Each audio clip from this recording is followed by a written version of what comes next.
Hi friends, welcome to Ranju Nagaraj YouTube channel. ಬನ್ನಿ, ಇವತ್ತಿನ ವಿಡಿಯೋದಲ್ಲಿ ನಾವು ಜಿಲ್ಲಾ ಪಂಚಾಯತಲ್ಲಿರುವ ವಿವಿಧ ಖಾಲಿ ಹುದ್ದೆಗಳ ಭರ್ತಿಗೆ ಅರ್ಜಿಯನ್ನು ಆಹ್ವಾನಿಸಲಾಗಿದೆ. ಈ ಉದ್ಯೋಗ ಮಾಹಿತಿಯನ್ನು ತಿಳಿತಾ ಹೋಗೋಣ. ಅದಕ್ಕಿಂತ ಮುಂಚೆ ನೀವಿನ್ನೂ ನನ್ನ ಚಾನಲ್ಗೆ ಸಬ್ಸ್ಕ್ರೈಬ್ ಆಗಿಲ್ಲ ಅಂದರೆ ಪ್ಲೀಸ್ ಲೈಕ್ ಮಾಡಿ, ಶೇರ್ ಮಾಡಿ, ಸಬ್ಸ್ಕ್ರೈಬ್ ಆಗಿ, ಹಾಗೆ ಪಕ್ಕದಲ್ಲಿರೋ ಬೆಲ್ಲೈಕನ್ನು ಕ್ಲಿಕ್ ಮಾಡಿ. ಇದರಿಂದ ನಿಮಗೆ ನಾನು ಹಾಕೋ ಹೊಸ ವಿಡಿಯೋಗಳ ನೋಟಿಫಿಕೇಷನ್ ಬರ್ತಾ ಹೋಗುತ್ತೆ. ಪ್ರತಿನಿತ್ಯ ಅಥವಾ ಕಂಟಿನ್ಯೂಯಸ್ ಆಗಿ ಈ ಥರ ನಿಮಗೆ ಉದ್ಯೋಗ ಮಾಹಿತಿ ಬೇಕು ಅಂತಂದರೆ ಪ್ಲೀಸ್ ರಂಜು ನಾಗರಾಜ್ ಯೂಟ್ಯೂಬ್ ಚಾನಲ್ನ ಸಬ್ಸ್ಕ್ರೈಬ್ ಮಾಡ್ಕೊಳ್ಳಿ. ಹಾಗೆ ನಿಮ್ಮ ಫ್ಯಾಮಿಲಿ ಮತ್ತು ಫ್ರೆಂಡ್ಸ್ ಜೊತೆ ಕೂಡ ಶೇರ್ ಮಾಡ್ಕೊಳ್ಳಿ.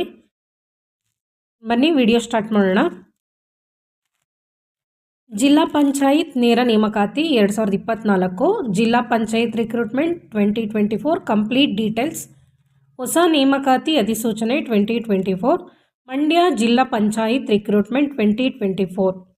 ಮಂಡ್ಯ ಜಿಲ್ಲೆಯಲ್ಲಿ ಮಹಾತ್ಮ ಗಾಂಧಿ ನರೇಗಾ ಯೋಜನೆಯಡಿಯಲ್ಲಿ ಖಾಲಿ ಇರುವ 19 ತಾಂತ್ರಿಕ ಸಹಾಯಕ ಇಂಜಿನಿಯರ್, ತಾಂತ್ರಿಕ ಸಹಾಯಕ ಅರಣ್ಯ, ತಾಂತ್ರಿಕ ಸಹಾಯಕ ತೋಟಗಾರಿಕೆ ಮತ್ತು ಆಡಳಿತ ಸಹಾಯಕ ಸೇರಿದಂತೆ ವಿವಿಧ ಹುದ್ದೆಗಳನ್ನು ನೇಮಕ ಮಾಡಿಕೊಳ್ಳಲು ಅರ್ಹ ಅಭ್ಯರ್ಥಿಗಳಿಂದ ಅರ್ಜಿಯನ್ನು ಆಹ್ವಾನಿಸಲಾಗಿದೆ.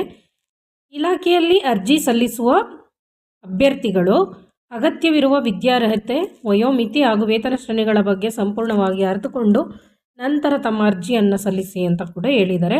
ಪ್ರತಿ ವಿಡಿಯೋದಲ್ಲಿ ಹೇಳೋ ರೀತಿಯೇ ನೀವು ಯಾವುದೇ ಜಾಬಿಗೆ ಅಪ್ಲೈ ಮಾಡಬೇಕು ಅಂತಂದರೆ ಫಸ್ಟು ಅದರ ಡೀಟೇಲ್ಸ್ನ ತಿಳ್ಕೊಂಬಿಟ್ಟು ಅಧಿಸೂಚನೆ ಅಂದರೆ ನೋಟಿಫಿಕೇಷನ್ನ ಒಂದಲ್ಲ ಎರಡು ಸಲ ಓದ್ಬಿಟ್ಟು ಆಮೇಲೆ ನೀವು ಜಾಬಿಗೆ ಅಪ್ಲೈ ಮಾಡ್ಕೊಳ್ಳಿ. ಮಂಡ್ಯ ಜಿಲ್ಲೆಯಲ್ಲಿ ಮಹಾತ್ಮ ಗಾಂಧಿ ನರೇಗಾ ಯೋಜನೆಯಡಿಯಲ್ಲಿ ಖಾಲಿ ಇರುವ 19 ತಾಂತ್ರಿಕ ಸಹಾಯಕ ಇಂಜಿನಿಯರ್, ತಾಂತ್ರಿಕ ಸಹಾಯಕ ಅರಣ್ಯ, ತಾಂತ್ರಿಕ ಸಹಾಯಕ ತೋಟಗಾರಿಕೆ ಮತ್ತು ಆಡಳಿತ ಸಹಾಯಕ ಸೇರಿದಂತೆ ವಿವಿಧ ಹುದ್ದೆಗಳನ್ನು ನೇಮಕ ಮಾಡಿಕೊಳ್ಳಲು ಅರ್ಹ ಅಭ್ಯರ್ಥಿಗಳಿಂದ ಅರ್ಜಿ ಆಹ್ವಾನಿಸಲಾಗಿದೆ. ಆಸಕ್ತ ಮತ್ತು ಅರ್ಹ ಅಭ್ಯರ್ಥಿಗಳು ಸದರಿ ಹುದ್ದೆಗಳಿಗೆ ಅರ್ಜಿ ಸಲ್ಲಿಸಲು ನಿಗದಿಪಡಿಸಿದ ದಿನಾಂಕದೊಳಗೆ ಅರ್ಜಿಯನ್ನು ಸಲ್ಲಿಸಿ ಈ ಹುದ್ದೆಗೆ ಅಗತ್ಯವಿರುವ ಕ್ವಾಲಿಫಿಕೇಷನ್, ವಿದ್ಯಾರ್ಹತೆ, ವೇತನ ಶ್ರೇಣಿ, ಸ್ಯಾಲರಿ, ವಯೋಮಿತಿ, ಏಜ್ ಲಿಮಿಟ್, ಅರ್ಜಿ ಶುಲ್ಕ, ಅಪ್ಲಿಕೇಶನ್ ಫೀಸ್, ಹುದ್ದೆಗಳ ವಿವರ, ಈ ಥರ ಎಲ್ಲ ಮಾಹಿತಿಗಳನ್ನು ಕೆಳಗೆ ವಿವರಿಸಲಾಗಿದೆ. ಇದನ್ನು ಅಭ್ಯರ್ಥಿಗಳು ಅರ್ಜಿ ಸಲ್ಲಿಸುವ ಮುನ್ನ ನೋಟಿಫಿಕೇಷನ್ನ ಓದಿ ನಂತರ ಅರ್ಜಿಯನ್ನು ಸಲ್ಲಿಸಿ ಅಂತ ಹೇಳಿದ್ದಾರೆ. ನಾನು ನೋಟಿಫಿಕೇಷನ್ ಲಿಂಕ್ನ ನಿಮಗೆ ಡಿಸ್ಕ್ರಿಪ್ಷನ್ ಬಾಕ್ಸಲ್ಲಿ ಹಾಕಿರ್ತೀನಿ. ಕೆಲವರು ಕೇಳ್ತಾ ಇರ್ತಾರೆ ಕನ್ನಡದಲ್ಲೇ ಕೊಡಿ ಅಂತ ನೋಟಿಫಿಕೇಷನ್ನು. ಅವ್ರು ಏನು ನೋಟಿಫಿಕೇಷನ್ ಕನ್ನಡ ವರ್ಷನ್ ಕೊಟ್ಟಿದ್ರೆ ನಾವು ಕನ್ನಡನೇ ಹಾಕೋಕ್ಕಾಗುತ್ತೆ. ಇಂಗ್ಲೀಷ್ ಅವರಲ್ಲಿ ನೋಟಿಫಿಕೇಷನ್ ಬಿಟ್ಟಿದ್ರೆ ಅವರು ಇಂಗ್ಲೀಷಲ್ಲೇ ನೀವು ನೋಡ್ಕೋಬೇಕಾಗುತ್ತೆ. ಇದರಲ್ಲಿ ಕನ್ನಡದಲ್ಲಿ ಕೊಟ್ಟಿದ್ದಾರೆ. ನಾನು ನೋಟಿಫಿಕೇಷನ್ ಲಿಂಕ್ ಹಾಕಿದ್ದೀನಿ ಮತ್ತು ನಾನು ಸ್ವಲ್ಪ ಬ್ರೀಫಾಗಿ ಅದನ್ನು ಎಕ್ಸ್ಪ್ಲೈನ್ ಕೂಡ ಮಾಡ್ತಾ ಇದ್ದೀನಿ. ಉದ್ಯೋಗ ವಿವರಗಳು ನೋಡೋದಾದರೆ ಇಲಾಖೆ ಹೆಸರು ಮಂಡ್ಯ ಜಿಲ್ಲಾ ಪಂಚಾಯತ್, ಹುದ್ದೆಗಳ ಹೆಸರು ವಿವಿಧ ಹುದ್ದೆಗಳು, ಒಟ್ಟು ಹುದ್ದೆಗಳು 19. ಅರ್ಜಿ ಸಲ್ಲಿಸುವ ಬಗ್ಗೆ ಆನ್ಲೈನ್ ಮತ್ತು ಆಫ್ಲೈನ್ ಎರಡೂ ಇದೆ ಅಂತ ಹೇಳಿದ್ದಾರೆ. ಉದ್ಯೋಗ ಸ್ಥಳ ನೋಡೋದಾದರೆ ಮಂಡ್ಯ. ತಾಂತ್ರಿಕ ಸಹಾಯಕ ಇಂಜಿನಿಯರ್ ಇದರಲ್ಲಿ ಯಾವ್ಯಾವ ಹುದ್ದೆಗಳು, ಇದು ಹುದ್ದೆಗಳ ವಿವರಗಳಾಯಿತು, ಉದ್ಯೋಗ ವಿವರ ಆಯಿತು. ನೆಕ್ಸ್ಟು ಹುದ್ದೆಗಳ ವಿವರ ತಿಳ್ಕೊಳ್ಳೋಣ. ಯಾವ್ಯಾವ ಡಿಪಾರ್ಟ್ಮೆಂಟಲ್ಲಿ ಎಷ್ಟೆಷ್ಟು ಖಾಲಿ ಇದೆ ಅಂತ ನೋಡೋಣ. ತಾಂತ್ರಿಕ ಸಹಾಯಕ ಇಂಜಿನಿಯರ್ 1 ಹುದ್ದೆ ಖಾಲಿ ಇದೆ. ತಾಂತ್ರಿಕ ಸಹಾಯಕ ಅರಣ್ಯ 3 ಹುದ್ದೆಗಳು ಖಾಲಿ ಇದೆ. ತಾಂತ್ರಿಕ ಸಹಾಯಕ ತೋಟಗಾರಿಕೆ 4 ಹುದ್ದೆಗಳು ಖಾಲಿ ಇದೆ. ಸಹಾಯಕ ರೇಷ್ಮೆ ಕೃಷಿ 2 ಹುದ್ದೆಗಳು ಖಾಲಿ ಇದೆ. ತಾಂತ್ರಿಕ ಸಹಾಯಕ ಕೃಷಿ 5 ಹುದ್ದೆಗಳು ಖಾಲಿ ಇದೆ. ಆಡಳಿತ ಸಹಾಯಕ 4 ಹುದ್ದೆಗಳು ಖಾಲಿ ಇದೆ. ಇಷ್ಟು ಯಾವ್ಯಾವ ಡಿಪಾರ್ಟ್ಮೆಂಟ್ ವೈಸು ಹುದ್ದೆಗಳು ಖಾಲಿ ಇದೆ ಅಂತ ಹೇಳಿ ನೋಡ್ಬೋದು. ಇಲ್ಲಿ ವಿದ್ಯಾರ್ಹತೆ ನೋಡೋದಾದರೆ ಈ ಹುದ್ದೆಗಳಿಗೆ ಅರ್ಜಿ ಸಲ್ಲಿಸ ಬಯಸುವ ಅಭ್ಯರ್ಥಿಗಳು ಕೃಷಿಯಲ್ಲಿ BSc, BCom, BE, BTech ವಿದ್ಯಾರ್ಹತೆಯನ್ನು ಮಾನ್ಯತೆ ಪಡೆದ ವಿಶ್ವವಿದ್ಯಾಲಯದಿಂದ ಪಡೆದಿರಬೇಕು ಮತ್ತು ಅದರ ಜೊತೆಗೆ ಕನ್ನಡ ಮತ್ತು ಇಂಗ್ಲೀಷ್ ಟೈಪಿಂಗ್ ಪರಿಣಿತಿ ಹೊಂದಿರಬೇಕು ಹಾಗೂ ಕಂಪ್ಯೂಟರ್ ಕೋರ್ಸ್ನಲ್ಲಿ ಉತ್ತೀರ್ಣರಾಗಿರಬೇಕು. ವೃತ್ತಿ ಅನುಭವವನ್ನು ಹೊಂದಿದವರಿಗೆ ಮೊದಲ ಆದ್ಯತೆಯನ್ನು ನೀಡಲಾಗುವುದು ಅಂತ ಹೇಳಿದ್ದಾರೆ. ಇದು ವಿದ್ಯಾರ್ಹತೆ ಆಯಿತು. ಕೃಷಿಯಲ್ಲಿ BSc, BCom, BTech ಮತ್ತು BE ಮಾಡಿರೋಂಥ ವಿದ್ಯಾರ್ಥಿಗಳು ನೀವಿಲ್ಲಿ ಅರ್ಜಿಯನ್ನು ಸಲ್ಲಿಸ್ಬೋದು. ಇದನ್ನು ಮಾನ್ಯತೆ ಪಡೆದ ವಿಶ್ವವಿದ್ಯಾಲಯದಿಂದ ವಿದ್ಯಾರ್ಹತೆಯನ್ನು ಪಡೆದಿರಬೇಕು ಅಂತ ಕೂಡ ಹೇಳಿದ್ದಾರೆ. ಇದ್ರ ಜೊತೆಗೆ ಕಂಪ್ಯೂಟರ್ ಜ್ಞಾನ ಹೊಂದಿರಬೇಕು, ಕಂಪ್ಯೂಟರ್ ಕೋರ್ಸ್ನಲ್ಲಿ ಉತ್ತೀರ್ಣರಾಗಿರಬೇಕು. ಬರೀ ಜ್ಞಾನ ಅಲ್ಲ, ನಿಮಗೆ ಸರ್ಟಿಫಿಕೇಟ್ ಕೂಡ ಕೇಳ್ತಾರೆ. ಕಂಪ್ಯೂಟರ್ ಕೋರ್ಸ್ನಲ್ಲಿ ಉತ್ತೀರ್ಣರಾಗಿರಬೇಕು. ಜೊತೆಗೆ ಕನ್ನಡ ಮತ್ತು ಇಂಗ್ಲೀಷ್ ಟೈಪಿಂಗ್ನ ಮಾಡೋಕ್ಕೆ ಬರಬೇಕು ನಿಮಗೆ ಅಂತ ಹೇಳಿದ್ದಾರೆ. ಇದ್ರ ಜೊತೆಗೆ ನೀವೇನಾದರೂ ಜಾಬ್ ಎಕ್ಸ್ಪೀರಿಯನ್ಸ್, ವರ್ಕ್ ಎಕ್ಸ್ಪೀರಿಯನ್ಸ್ ಇದ್ದರೆ ನಿಮಗೆ ಮೊದಲ ಆದ್ಯತೆ ನೀಡಲಾಗುವುದು ಅಂತ ಹೇಳಿದ್ದಾರೆ. ವೃತ್ತಿ ಅನುಭವವನ್ನು ಹೊಂದಿದರೆ ಮೊದಲ ಆದ್ಯತೆಯನ್ನು ನೀಡಲಾಗುತ್ತದೆ ಅಂತ ಕೂಡ ಹೇಳಿದ್ದಾರೆ. ವಯೋಮಿತಿ ನೋಡೋದಾದರೆ ಈ ಹುದ್ದೆಗಳಿಗೆ ಅರ್ಜಿ ಸಲ್ಲಿಸುವ ಅಭ್ಯರ್ಥಿಗಳು ಕನಿಷ್ಠ 21 ವರ್ಷ ಪೂರೈಸಿರಬೇಕು, ಗರಿಷ್ಠ 45 ವರ್ಷ ಪೂರೈಸಿರಬೇಕು. ನೋಡಿ, ವಯೋಮಿತಿ ನೋಡೋದಾದರೆ ಈ ಹುದ್ದೆಗೆ ಅರ್ಜಿ ಸಲ್ಲಿಸುವ ಅಭ್ಯರ್ಥಿಗಳು ಕನಿಷ್ಠ 21 ವರ್ಷ, ಗರಿಷ್ಠ 45 ವರ್ಷ ಅಂತ ಇರಬೇಕು ಅಂತ ಹೇಳಿದರೆ ಯಾವುದೇ ರೀತಿ ವಯೋಮಿತಿ ಸಡಿಲಿಕೆ ಇಲ್ಲ ನಿಮಗೆ.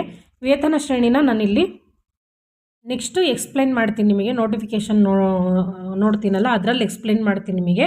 ಆಯ್ಕೆ ವಿಧಾನ ನೋಡೋದಾದರೆ ಈ ಹುದ್ದೆಗಳಿಗೆ ಅರ್ಜಿ ಸಲ್ಲಿಸುವ ಅಭ್ಯರ್ಥಿಗಳು ಲಿಖಿತ ಪರೀಕ್ಷೆ ಮತ್ತು ಸಂದರ್ಶನ ಎರಡೂ ಕೂಡ ಇರುತ್ತೆ ಅಂತ ಹೇಳಿದ್ದಾರೆ.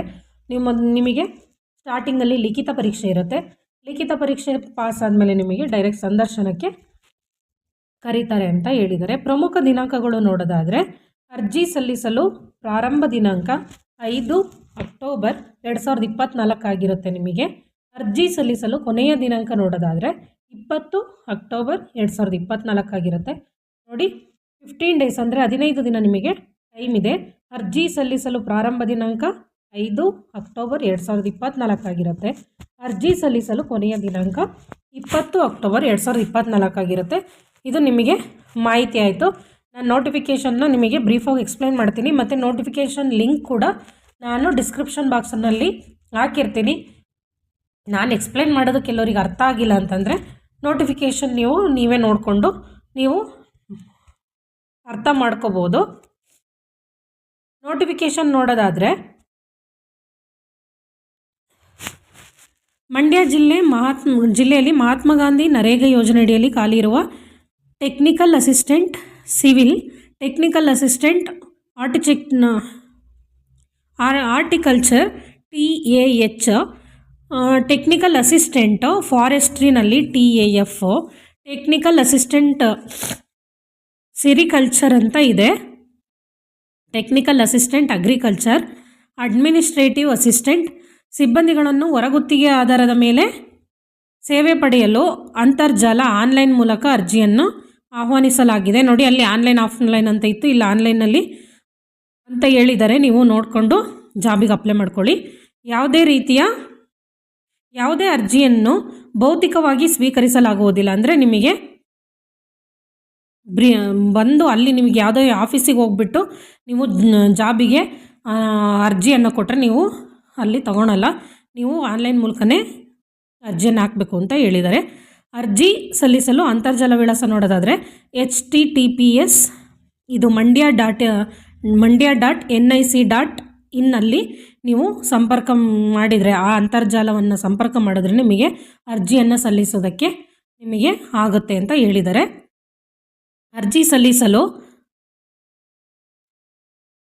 ಪ್ರಾರಂಭ ದಿನಾಂಕ 1/10/2024 ನಿಮಗೆ ಸ್ಟಾರ್ಟ್ ಆಗಿದೆ. ನಿಮಗೆ 5ರಲ್ಲಿ ಓಪನ್ ಆಗಿದೆ, 1/10 ಸ್ಟಾರ್ಟ್ ಆಗಿದೆ. ಆನ್ಲೈನ್ ಮೂಲಕ ಅರ್ಜಿ ಸಲ್ಲಿಸಲು ಕೊನೆಯ ದಿನಾಂಕ 20/10/2024 ಆಗಿರುತ್ತೆ.